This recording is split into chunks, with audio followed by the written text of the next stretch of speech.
Welcome to the AT Parenting Survival Podcast, where you get help and guidance through the chaos of parenting a child with anxiety or OCD. This show is for educational purposes and is not intended to replace the guidance of a qualified professional. Here's your host, child therapist, Natasha Daniels. Well, hello there, and welcome to another episode of the AT Parenting Survival Podcast. Today, I want to talk to you about your own well-being. I'm really big into this because I feel like we don't talk enough about the parent journey, our own mental, physical well-being, and our quality of life. And so I want to ask you today, can you find happiness while your child is struggling with anxiety or OCD? And that's a complicated question, and we're going to get into it today. But before we get started, I've got a couple of announcements. I want to thank OCD for sponsoring this episode. OCD offers affordable, effective, convenient therapy, and they're available in the U.S. and outside of the U.S. And you can schedule your free 15-minute consultation to see if OCD is the right fit for you and your child. Just go to treatmyocd.com. That is treatmyocd.com. I will leave a link in the show notes as well. Also, I have a special, I guess you're going to call it I'm going to call it a Black Friday offer that is happening. I've never done this before. And sometimes I start with that and then it goes really well. And then I decide, okay, I'm going to be doing this from now on. So I often get asked by people, do I do therapy? Can I do virtual therapy? Can I even just jump on a call to consult with them? And honestly, if I were to do that with the amount of people that ask me, I wouldn't be able to do literally anything else because there are tens of thousands of people taking my courses. There's thousands of parents often in my membership, AT Parenting Community. And it's really and there's tens of thousands of you, or maybe even more, listening to the podcast, my YouTube channel. And so it's not physically possible. And I really just shied away from it completely because when my husband passed away 3.5 years ago, I did have my private practice still going and I closed it because there's only so much of me. And we're going to talk about that today. There's only so much of me and there's so much I could take on my plate. And it was just easier to be available for my kids and do this kind of work where I really kind of dictate most of when I do it and how I do it. All right. All that being said, I did have a thought. I have a little bit more energy now. It's been 3.5 years and I'm feeling like I'm coming back alive, which is a really good thing. And I wanted to offer taking my course, How to Teach Kids to Crush OCD, which is really my foundational course. If you have a child with OCD, I always tell parents, don't take any of my other courses because I've got one on moral OCD. I have one on space approach. I have one on difficult behavior. And I say to parents, don't take any of those other things before you take the foundational course, How to Teach Kids to Crush OCD. Because a lot of times parents think they know everything about OCD and they don't. And so a little bit of knowledge actually could do a bit of harm. So in the course, I do have a comment section. And so parents can go through the course and they can ask me questions as they're going. But a lot of times people want more in-depth support. So I thought, and this may be the last time I offer this, to be honest, I would bundle together the course with an 8-session group coaching call. And so I would keep it kind of small. I'd cap the group. And I'm actually going to, I'll tell you about it in a second. But what that entails is we would take the course together. And so there are 8 sections of the course and there'd be 8 group therapy. No, it's not therapy. I'm so used to saying therapy. It's psychoeducational. You have to consult your therapist. There's my disclaimer right there. But there'll be 8 group coaching sessions in a small group format, which will do quite a few things. One, it'll keep you committed because you're going to want to do each section before the call. And some calls are back to back. So the calls will be typically on Saturdays, I talked to ChatGPT and I was like, tell me what would be the best time for everybody on the planet. So I really, that's literally impossible, by the way, but I wanted to find a coaching time that would be during waking hours, even if it's pushing it a little bit, in all the main areas of where you guys listen to, which predominantly that is the US, the UK, Australia, New Zealand, Canada. That's predominantly where you guys are calling from. Some people are calling from different places, but that is the bulk of it. And so I wanted to find a time where it was not in the middle of the night for those people. So it will be Saturday at 2 p.m. Pacific, which will be 3 p.m. my time, Arizona time. It'll be 5 p.m. New York, 10 p.m. London, 11 p.m. Paris. It would be 7 a.m. in Tokyo. It would be 9 a.m. on Sunday in Sydney. And I believe it's 11 a.m. on Sunday in New Zealand. That's the best I can do. And I actually thought that was pretty amazing. But all the calls will have replays. And so if, for some reason it doesn't work out, parents can watch the replay. And we're also going to do a parent partner program where we are going to partner each parent if they want to. They don't have to do this, but partner each parent with another parent. And if we could get even more specific, I don't know I don't know who's going to join. So it's hard for me to say at this point, but if I see that there's 2 Australian parents, I would try to get them together. Or if I see 2 Canadians, so I would try to get you buddied with like a geographically close parent. And I think what that offers is intentionally going through this course and then having a person to brainstorm with, having someone to reach out to, having someone to connect with who gets it, and then us in our sessions being able to talk and discuss how do we apply this section to your life.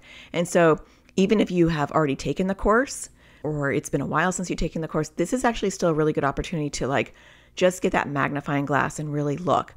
The coaching sessions are going to be starting in January.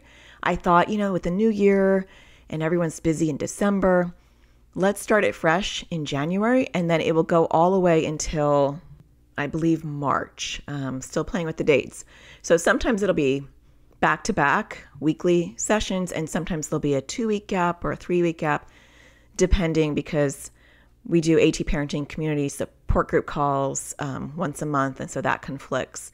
And there's the OCD camp, which is coming, I believe, out in February. The International OCD Foundation does a camp, so I don't want to conflict with that. So there are a couple of dates, and then there's spring break for the US in March, and so I don't want to conflict with that. So there are times where it's not going to be weekly, but I think it gives people an opportunity to really, read or revisit and rewatch those videos in each section and then come back and talk. If you've bought the course already, there is a special price for you when we take off the course amount so that you do not have to, you feel like you're still, getting something for the value. If you're an AT Parenting Community member, you get half off. I always gift so much to AT Parenting Community members. That's my membership community. The membership community is going to be totally different than this coaching session. This coaching group is specifically for going through the modules of the course and really fine-tuning your skills. In the AT Parenting Community, our weekly classes are various topics. Parents can ask me about anything in our live calls. It's all about just support. They can ask me questions about the course for sure, but this will be an intense coaching program where we're going to be going through the course. So if you are interested in that, I did decide that I was going to cap it at 50 people. I'm not sure how many people are going to sign up for it, but I don't want any more than 50 because I want the groups to be small. I want the coaching calls to be small enough that you can connect with other parents and not get lost in like a sea of Zoom faces of hundreds of people. So I'm capping it at 50. If we get to 50 before the time this is supposed to close, then it closes early. But we're opening it on Wednesday, the 27th of November, and we're closing it on Sunday, December 1st. And it'll just be first come, first serve. And if we hit that max, then we're going to close it before then. So I'm not sure. I'm not sure if people want that or not. I've gotten a lot of requests for that. I've got a lot of people asking me about coaching. So I thought, I'll offer it. It is a lot of sessions.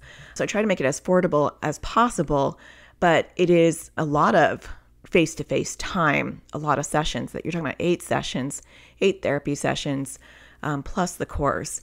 But I made it, I think, really affordable. I've actually talked to a few people about me doing this, and they thought that was kind of a crazy amount to offer, but I want to make it affordable. So even though it's 8 sessions plus the course, I think it's really reasonably priced for that. I mean, I know therapists out there and influencers who are charging like almost $2,000 for their course. I rather be able to reach the masses and really have inexpensive stuff than have only a few people be available to get this. Having said that, it is a lot. It's a lot of sessions. And so I'm only looking for people with a time commitment and who really want to see a difference and are willing to roll up their sleeves and connect and get that help. You can check it out and learn more about it and sign up at natashadaniels.com/coaching. Again, this is only going to be until Sunday or until we cap out. I'm not sure which because I have no idea. I've never done this before. But it is very affordable. If you look at therapy sessions, my kids' therapists charge $220 a session, and that's moderate. Like, that's not the highest I've seen. I've seen people charge almost $500 a session. I don't want it to be expensive like that. And so if you're looking at 8 therapy sessions at $220, that would be $1,700, over $1,700. And to me, that is a lot of money. So this bundle is $499, actually $497. I don't know why I did that, which is really crazy when you think about 8 therapy sessions would be over $1,700. And I know someone who's charging one course for $1,700. The course itself is $127. And so the sessions that you'll be part of are actually $46 a session when you do the math. I think that's really affordable considering how much I'm paying for therapy. But I know that can be rough for some people. So hopefully some people can benefit from that. Check it out at natashadaniels.com/coaching if you're interested. Do it sooner than later because, like I said, once we fill up, I'm not looking to sign up hundreds of people for this. I'm looking to cap it at 50 or even a little bit less because I want it to be an intimate group. Okay, sorry about the rambling. I just wanted to tell you about that because sometimes my podcast people, you're not on my social media, and so you don't hear about these things until after things are over. Let's talk about happiness. This is literally my favorite topic because I am way into working on being content. That sounds so stupid, but I just want to live a quality life. And I wonder if you feel like you can find happiness despite your child struggling. What was your answer for you when you saw the title of this episode? Can you find happiness while your child is struggling with anxiety or OCD? Was it a firm no? Was it even insulting? Like, I am not going to find happiness. What kind of question is that? It's interesting what your response is to even the title of this episode, because that's a little window into your mindset around this topic. And so for some of us, and not all of us, but some of us believe that we can't be happy if our child is struggling. And you may not consciously think this. This may just come up when you have waves of guilt, or when you're doing something fun and then you feel bad, or you're enjoying something and you feel bad, or you go and do something and you feel guilt or remorse or embarrassment even. Like, I can't be doing this while my child is struggling. And so I was brainstorming and I was like, what are the things that we often tell ourselves about this? These are the thoughts that I came up with. We can't be happy if our child is struggling. We're selfish. It's selfish to do things that promote our happiness while our child is struggling. How can I be happy or find even happiness, because happiness is fleeting. It's not a permanent state of being. How can I how can I experience happiness while my child is suffering? That's selfish. That's a story. That's a story we tell ourselves. Another one is, it means I don't care. So we put value and meaning to a state of being.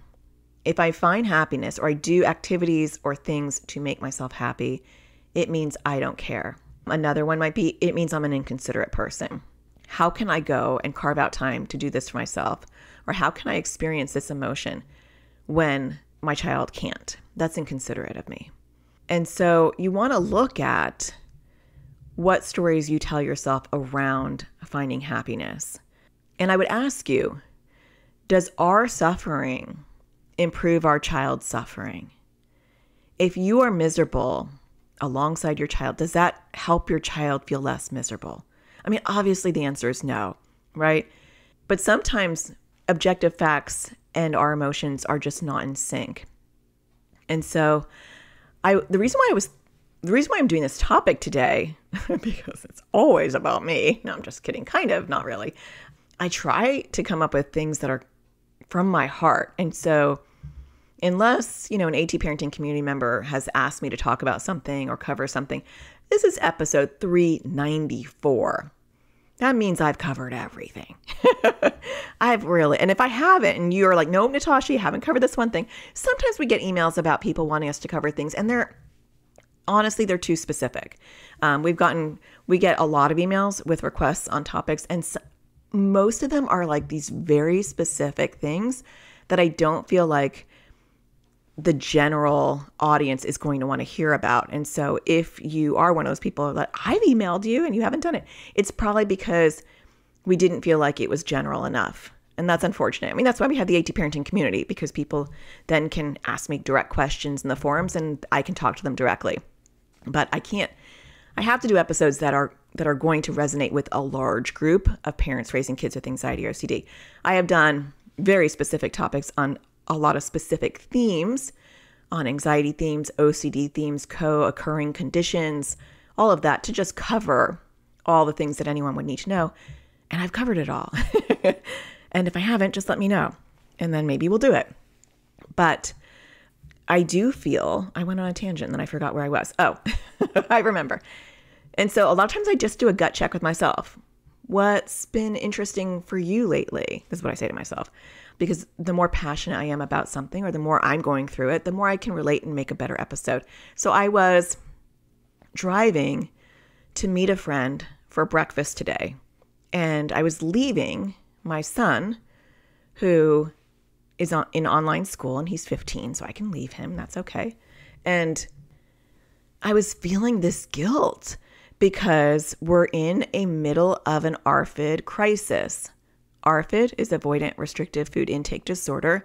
To me, especially right now, it feels like a complete throwaway diagnosis that doesn't tell me anything about what's actually happening to his brain and why he's acting this way.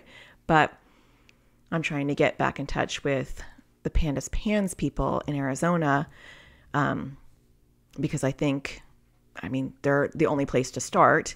But last time he was there, he was, I think, 9 or 10. And it wasn't like a definitive PANS. It was like he's got PANS, but kind of like, it was just very muddy and like didn't really, he was on antibiotics for a while. Anyway, it didn't help. So who knows what is going on with that. But we're in the middle of a crisis because he's gone off of his medication that stimulated his appetite because it was having a side effect with his body. And then he had nausea. I've talked about this, I think, on the last couple of episodes, but he was having like withdrawal symptoms and nausea, even though he was on the tiniest dose, which kind of tracks with PANS if that's what's going on with him. And now he's back to like where he was at 8, like not eating at all. So the only difference is now that he's 15, he's much more articulate. He's helping me figure out what's going on. He's being more verbal. He's wanting to work on things. And so we came up with a plan on what he was going to do today, how we were going to what he was going to eat, when he was going to eat it. And then I had to go to this, to meet with my friend, and he needed to do his Zoom class, and then he was going to eat, and then he was going to go back and do his work. So, I mean, we had this plan and everything, but I'm driving and I'm like, how can I go and eat when he can't eat? And I need to like sit there and make sure that he's going to eat for the next 2 hours to make sure he's okay. And I thought, that's not really a healthy thought. Why am I feeling like I can't go and have breakfast with my friend and recharge and do what I need to do? When is it going to really help him for me to sit there while he's on a Zoom call and then to hover over him while he's eating when I'll be back in 2 hours anyway? So it got my thinking. How many of us feel like we can't have any happiness while our child is struggling with anxiety or OCD? Probably a lot of us. And here is the reality check. I don't know when he's going to get better. And you don't know when your child's anxiety or OCD is going to get better. And that's not to be doom and gloom. It's to be realistic. And for a lot of us, this is a bit of a cyclical disorder where it gets better and then it gets worse and then there's a bump and then there's a crisis, then it gets better. It's a journey. That's why I always call it a journey, because a journey kind of never ends. And I don't mean it in a negative way, and maybe it can come off that way. But a journey is like, it's kind of this, we're on a journey in life. And just like if my child had chronic asthma or diabetes or, a chronic medical condition, which I see anxiety and OCD as a chronic medical condition. I see the physiological side of it. There's no beginning and end. There's nice times. There's good periods. So when I view it from that lens, then I have to look at myself and I have to say, do I want a good quality of life, right? Can I hold my breath until this is resolved? It's not a cold. It's not like he's got a cold or, God forbid, he's got cancer and then we're going to get through it and then he'll be in remission and then it's behind us, which I know that's not how it feels when you have cancer. So I don't mean to belittle that, or not belittle, that's the wrong word, but you know what I mean. But that's still, it's like there's a beginning, middle, and end, it feels like. But I don't know when he will ever start to feel like he can eat again. It might be like next week, oh my gosh, we just turned a corner. And it might be, 5 years from now, he starts to get a handle on it, or he may struggle for the rest of his life. I don't know. And you don't know, right? We hope for the best, plan for the worst, and we stay in the middle. We focus on what is going on today.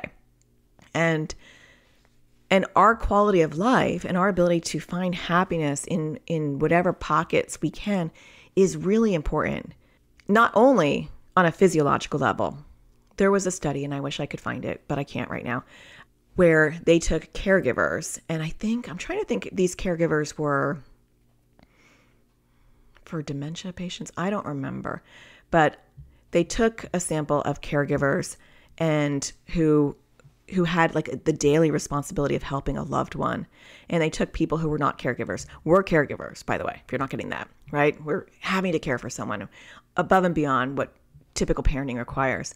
And the caregivers did not heal as well as the non-caregivers. So literally their immune system was compromised. I find that fascinating that it shows on that level that our ability to even heal ourselves is compromised when we're burnt out and when we're caring for other people. It doesn't have to be that way. So that's my soapbox version of trying to convince you that, finding happiness on some level is actually going to help your child because, the whole oxygen thing, put it on your face first. It makes sense. But when we feel guilty about it and we tell ourselves these things, we don't look for the opportunities for happiness. So when we get back, I want to talk about how we do that. What does that look like? And where do you start? Stay tuned. We'll be right back. It's time we put help directly in our kids' hands. Introducing Crushing OCD course for kids and teens. It was way more helpful than all the other therapy we've ever done because we didn't really know what to do. So we weren't really doing it before. So the course helped to figure out what the exposures are and how to do them. We're not in therapy and find it really hard to find an ERP trained therapist here. So we're currently with the public health service, but again, they don't seem to be trained in ERP. It's filled that gap that we don't have that was desperately needed. This was really well timed for us to use between therapists and to help us get off to a good start with this new practice. It was easy to use. I was able to do it from my phone or also on the computer. There's different ages, so there were younger kids, there were teenagers, and so that was really nice too, to have a variety of ages where it wasn't just geared towards younger kids or older kids. It was a nice variety. It's helpful for our kids to hear it from this third party as opposed to just us saying it. I really like the offense and defense method. I love working on poking at OCD while it's sleeping. It makes it a little bit easier to do, and it's kind of fun. I'm planning on using it to work on my fear of holding or touching batteries and stuff like that. So it was really helpful, and I think a lot of other kids would like it. I thought that I was the only one who had worrying about the weather and stuff. And then there was somebody else on there who worried about the same thing, which was really helpful. Seems less scary to work on stuff now that I've watched this class, and I'm more interested to work on it. I like trying to do more exposures still, and before I wasn't, I just didn't want to do them. I've worked on some of my bigger compulsions and been successful. I realized that it was helpful to do the exposures. Before it was really, really hard. It's still hard, but it's helpful to know that I need to do them. Before there would be a lot of battles about it, so it is definitely less loggerheads. Really, really good course and super helpful. Definitely would recommend this. It's really easy to follow. It's nice bite-sized videos. I really like the worksheets that go along with it, and I think it's really helpful. To learn more about this course and register your child or teen, go to atparentingsurvivalschool.com. Welcome back. I wanted to talk about finding happiness on some level. And I do feel like a lot of times we are so interconnected with our child's pain that we feel their struggle. I feel like there's two different types of parents, and maybe you could be both types, but where one, you're such an empath, right? You're so empathetic to the point where it's very hard to figure out where your child's pain ends and yours begins.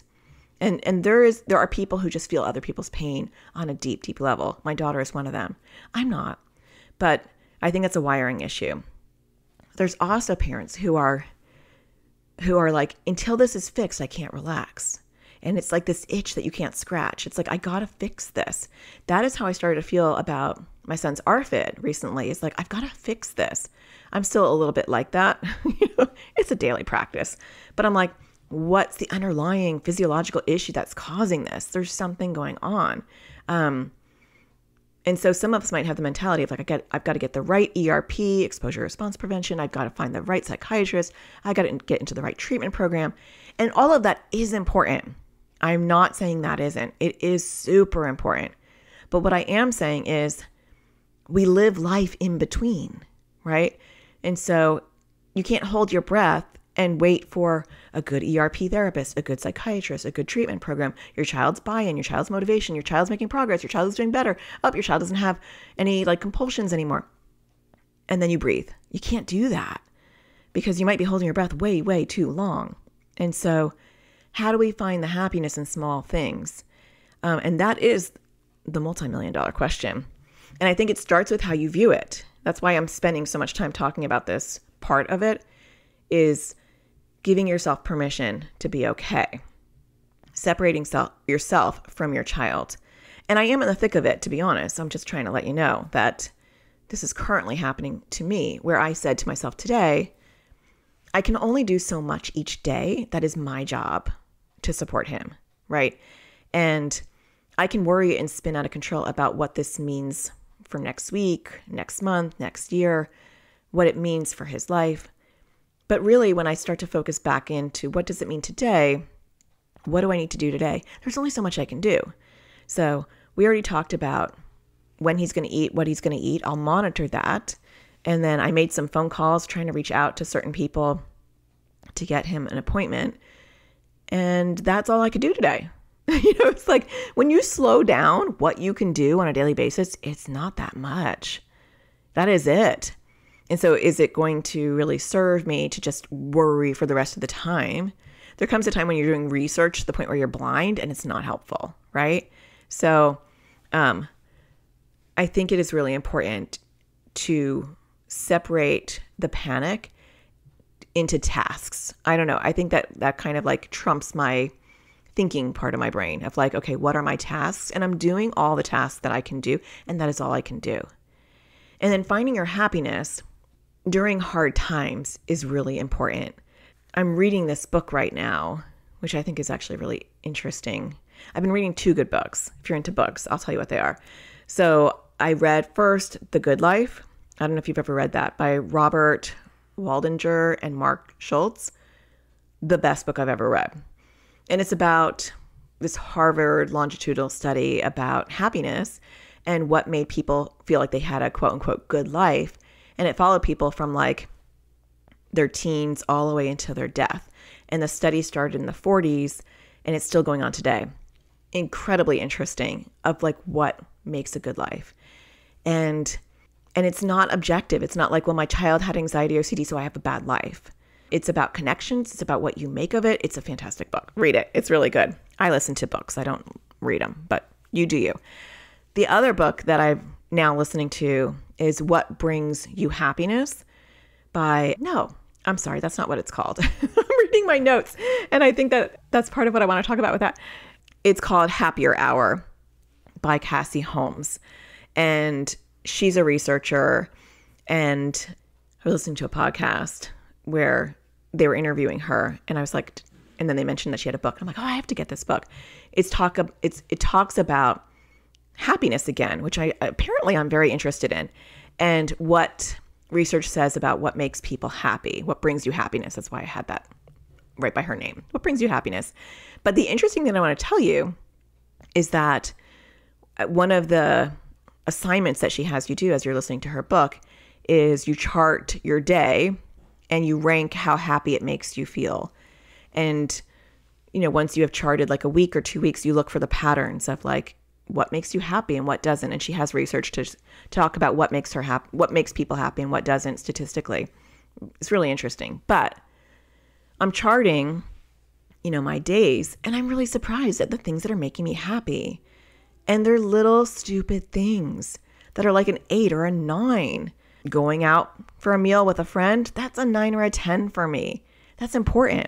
And so it was helpful for me to see, visually on this spreadsheet of what things make me happy and what things do not make me happy. Obviously, there are a lot of things that we have to do, especially with our kids with anxiety or OCD, that do not make us happy. If you're stuck in, accommodating and you're stuck in compulsions, those are not going to be your happy times. But the little things, and it wasn't always big activities. When I eat, I have made a rule in my head. So weird. But I've made a rule in my head that says if I'm eating, because I work from home, right? I do all this stuff. Then I will take a break. I will not work through lunch or work through breakfast or work through dinner. I will always stop. Dinner is a totally different story. But I don't work through dinner, but work should be over at that point anyway, in my mind. But I always stop and watch Netflix. So in the middle of the day, I know obviously most people can't do this. This is like the beauty of working from home. But if I'm working and I'm like going to eat, I'm like, oh, I get to watch Netflix while I'm eating. And so like my meals were like 8 and 9. And it's not that I'm into the food. It's like I got to relax. And that was a happy moment. Also, what I noticed was happy moments for me was like when I was running errands with my youngest daughter. She's like fun and she's funny, and those were ranked really high as well. And my point in telling you this is that finding happiness in your day, finding pockets of happiness, is not about going and getting your nails done and getting a massage and, leaving the kids at home for a weekend and going to a retreat. That does sound like fun, but that's not what I'm talking about on a daily basis. I'm talking about the small things. And I feel like sometimes we don't honor or even put importance on the small things. And in this book, Happier Hour, because I love books that bring in research like that. That's just the way I can digest research. It's like, tell me in a juicy book, about the research. But she talks about adaptation, which I know that's a really big, weird, fancy word, but I was fascinated by this concept of hedonic adaptation, which is, how do I explain this? It means that we all have a baseline of happiness. And when good things or bad things happen to us, it spikes the happiness, the baseline of like, super happy or super sad and upset. But then we always eventually come back to baseline because the body will always adapt. And so to give you an example, like her example was, if you're eating ice cream, like the first few bites are like, oh my gosh, this is so good. And then by like the 9th, 10th, 11th, 12th bite, you're on to something else. You're thinking about what you're going to do. You're going to do your laundry or you got to go do this, but you're still eating the ice cream. But that enjoyment is lessened. Same thing with people who are in really horrific traumatic events or traumatic situations for long periods of time. They eventually adapt to that chronic stress because the body just has to kind of go back to baseline. They use marriage as an example. Happiness spikes when you get married and then it's a sharp decline, which makes sense. Like you get used to sleeping next to the same person. You get used to like the jokes and you get used to like you get back to baseline. They even showed this is true for lottery winners, which I think is really interesting, that 2 years after someone wins the lottery, they're back to baseline. Money doesn't make you happy. What you do with it can make you happy, but we all have a baseline of happiness. And so these ebbs and flows of our life, our kids' anxiety and OCD struggles, good things that happen, like happiness is not a permanent state of being. It ebbs and flows, but we all do have a baseline. So I found that really interesting.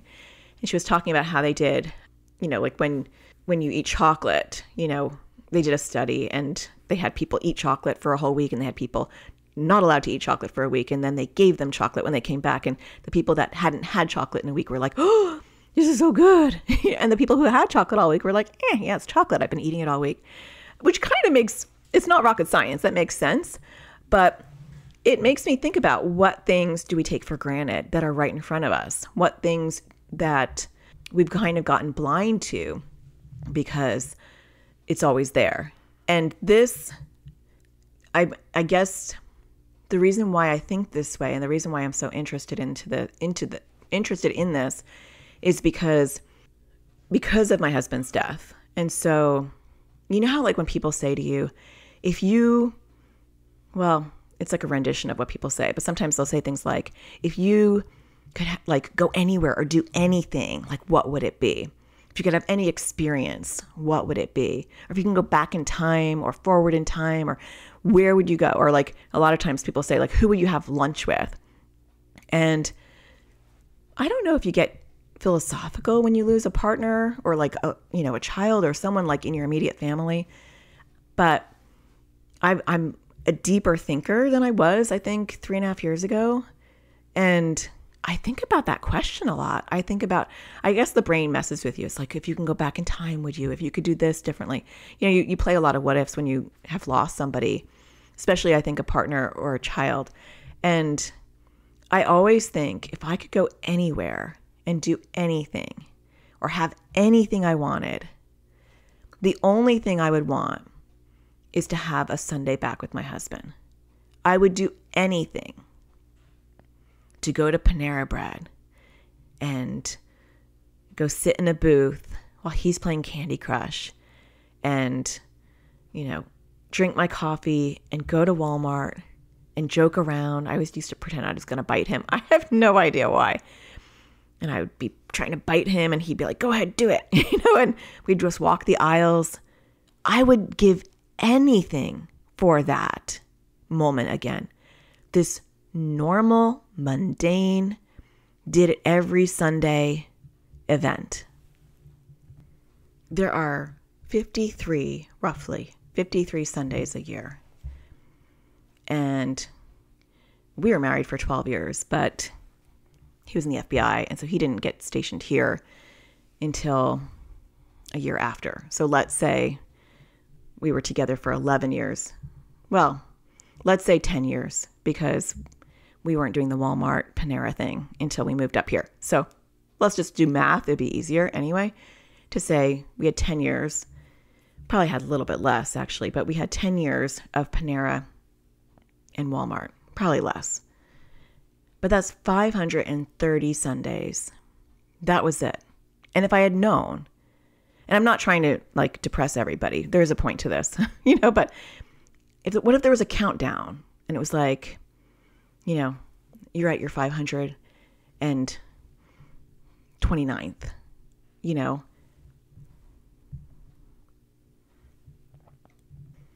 or if it was like 520, 521, and a countdown. That's obviously not a countdown. But would I have valued those as much? Would I have coveted those more? And what research shows is when we move away from things and we move back towards them, we tend to honor them. And people who have experienced grief on a very personal level, grief is horrible no matter what, but I'm talking about, partner or child, your immediate family. Both my parents died relatively young. Well, my mom died at 59. And that was different for me. That was very different. My grandma died. Lots of people died. But when, the person that you share a bed with or that you tuck in dies, it really makes you feel more vulnerable, obviously, and it makes you feel like you can't take for granted what you have. And I'm not wanting you to get from this episode, oh my gosh, I should be worried. Like my kids could die, my husband could die, or my wife could die. That's not my point. My point is we don't savor the moments that are everyday moments. We don't savor the little pockets of beautiful things. But when people go, those are the things we miss more. I don't miss the trips that I took with him. I don't think about those things. I wish we could go back on the cruise. No, I want to sit in Panera. I want to go to Walmart. I want those things. And so what are some things that you can savor right now? What are some things that you can look at with a new perspective? Sometimes when I look at my dog, this is going to sound really depressing again, sorry. I know that she's 7 or 8. She was a rescue, so it's argued. Who knows? But I know I probably have maybe 7, 8 years at the most left with her. And because I know that for a fact, because she's a dog, when she wants to, pounce on my lap and I'm typing on my iPad and I get frustrated, I remind myself, one day I'm going to crave this as much as I'm craving Panera and Walmart. One day I'm going to wish that she can jump back on my lap. And so there's happiness right at your doorstep. No matter how acute your child, teen, or young adult's anxiety or OCD is, there are things that bring you happiness that you don't even know because they haven't been taken away. And I think when you're brought to your knees in life on a level that nobody should ever have to go through, you recognize there is so much happiness and comfort in the smaller things in my life. Whether that's just sitting out in the yard and listening to the birds, because I have my ears and they're intact. I know that's so weird, but I just have this gratitude of I know things can be taken away. So I love being able to sit and watch Netflix and eat, my little food or whatever, because I'm so grateful I can just stay at home. Even though right now, 5 feet away from me is my son who's struggling to eat in that moment. But there's still gratitude. And it doesn't mean we have to be raw toxic positivity, because that is annoying too, for sure. But I'm just speaking for myself that when I find gratitude and appreciation in the small things, and when I find the things that I really enjoy. So it's interesting, in the happier hour, she talks a lot about stuff that I talk about. And I never read this before, because I'm people are going to read this and they're going to think I've taken this stuff from her. But I talk in my self-care series about stacking. I just called it stacking.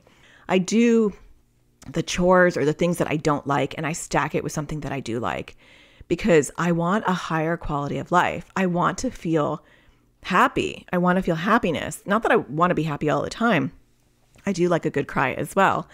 But I want to have a more content life. I want to have bite-sized experiences of content and happiness during struggles. And listening to an audiobook when I am doing the laundry or when I'm doing the dishes, or my least favorite thing, apparently, according to my chart, is cooking. Do not like cooking at all. That was a 3 or a 4. When I listen to an audiobook, I'm happier. And so what are some things that you can do for yourself that bring up your contentment, even during this crisis? So it doesn't mean that you're going to be happy all of the time, but are there things that can improve your quality of life? What things are you sacrificing? And I'll give you an example of this in just a mindset sort of way. Yesterday, I had decided, I actually bought the tickets about a month ago. So I don't think my son's ARFID was that bad when I bought the tickets. But I bought it was kind of like a pumpkin walk event. And I didn't realize at the time that I bought the tickets that it was like an hour away. And I'm like, so part of his ARFID also, like, he feels nauseous when he's in a car. And so it's like we really have been limited. We still do things, but he has a really hard time. It's gotten better. But I thought, oh my gosh, it's an hour in the car. So it's 2-hour drive because there and back. And because of his struggles lately, he hasn't gotten out of the house as much because he's doing online school. And so he's been very isolated. Anyway, we go there and we're in line last night and it's crowded. It's a festival and it's getting crowded and we're in the line to get into the place. And they're playing the Nightmare Before Christmas. And I love that song. So I'm dancing, not big, just small. And he's looking like he's miserable and he's really upset with me. And he's saying our code word for stop it. You're embarrassing me. So I stop. But then he's like, I could tell he's anxious and I could tell that he might be nauseous and he's not smiling and he's looking really uncomfortable. And all of a sudden I'm feeling anxious and uncomfortable. And I'm like, oh, this is going to be such a horrible thing. And I don't know why we drove out here. And I'm trying to make him have a good time. So I'm like making jokes and it's not landing well. And he's looking at me super annoyed. And then in my head, I made a decision. I was like, why does he have to have a good time for me to have a good time? We're here. It was expensive. We just drove an hour. I love Halloween. Why do I need to force him to have a good time? Why can't I just acknowledge that this is hard for him? This is an exposure for him. He's not going to want to dance. He's not going to be like, thank you. This is an exposure. For me, this is fun. For him, it's an exposure.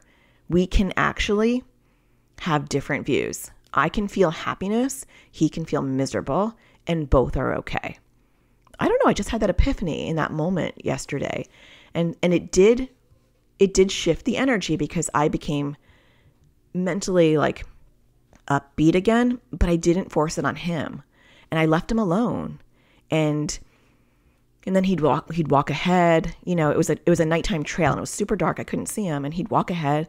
He's 15. It doesn't matter. And normally that would annoy me. I'd get mad at him and I'd be like, stop.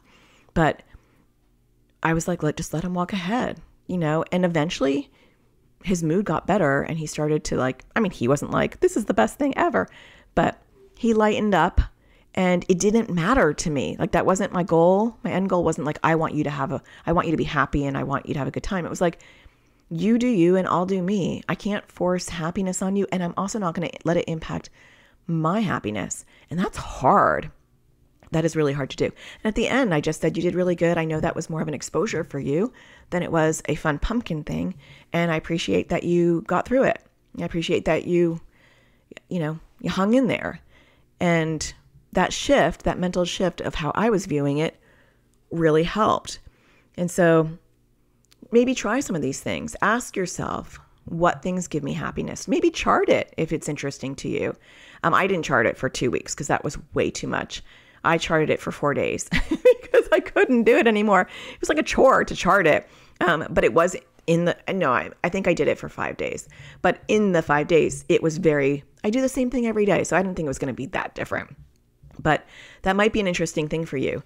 Or find what things feel the most miserable and is there a way I can make them a little bit more enjoyable? Can I pair it with something that's enjoyable?